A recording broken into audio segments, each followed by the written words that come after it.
Hi అండి అందరికీ. పిల్లలకి ఎంతో ఇష్టమైన బనానా ప్యాన్ కేక్స్ అయితే చేద్దామండి. అందుకు కావాల్సింది బనానా, పాలు, మైదా, చక్కెర, సోడా, తర్వాత మిక్సీ జారు.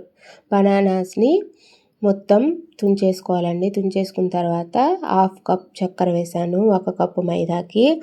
షుగర్ కొద్దిగా ఎక్కువగా తినే వాళ్ళైతే 1/4 కప్పు వేసుకోవచ్చండి. తర్వాత మైదా వేసుకున్నాను. తర్వాత పాలు 1 కప్పు, ఒక 2 చిటికెళ్ళ సోడా జాగాలో ఈనో వేసుకోవచ్చు, బేకింగ్ పౌడర్ కూడా వేసుకోవచ్చండి. నేనైతే సోడా వేసాను. తర్వాత కొద్దిగా సాల్ట్ వేసి మిక్సీ పట్టుకోవాలండి. ఫుల్గా మన దోశ బ్యాటరీ లాగా కన్సిస్టెన్సీ ఇలాగ వచ్చిన తర్వాత దీన్ని ఒక బౌల్లో వేసుకోవాలి. వేసుకొని 10 మినిట్స్ అయితే దాన్ని రెస్ట్ ఇస్తే మంచిగా బనానా కేక్స్ అయితే సూపర్గా వస్తుందండి, ప్యాన్ కేక్స్. తర్వాత ప్యాన్ పెట్టుకొని హీట్ అయిన తర్వాత మామూలు ఆయిల్ అయితే వేసాను నేను. కావాలంటే గీ కూడా వేసుకోవచ్చండి. తర్వాత ఆ బ్యాటర్ని వేసేసి మూత అయితే పెట్టాలి. స్లో ఫ్లేమ్లోనే ఉడికించుకోవాలండి.